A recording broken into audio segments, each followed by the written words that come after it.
Այս պատմությունն աղմուկ էր բարձրացրել ոչ միայն խորհրդային Հայաստանում, այլև ամբողջ խորհրդային միությունում։ Գողության մասին գրում էր նաև միջազգային մամուլը։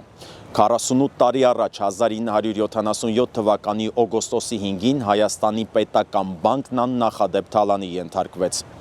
Գողացան այն ժամանակների համար աստղաբաշխական գումար մոտ 1,5 միլիոն խորհրդային ռուբլի։ Պետբանկում միայն 3 օր անց հայտնաբերեցին, որ գումարը չկա։ Մինչև այսօր առեղծված է մնում, թե պահեստի առաստաղի մեջ մոտ 34 սանտիմետր տրամագծով անցքով ինչպես կարող էր մարդ անցնել։ Հանցագործները եղբայրներ Նիկոլայ և Ֆելիքս Կալաչյաններն էին։ Նրանք բռնվեցին արագ ու սեփական անփութության պատճառով։ Եղբայրներին դատապարտեցին գնդակահարության, թեև ԽՍՀՄ Գերագույն խորհուրդը բավարարել էր ներում շնորհելու մասին միջնորդագիրը, բայց համապատասխան փաստաթուղթը Երևան հասավ 1 օր ուշացումով։ Դարի գողության մասին ամբողջական հաղորդումը դիտեք YouTube-ի իմ ալիքում։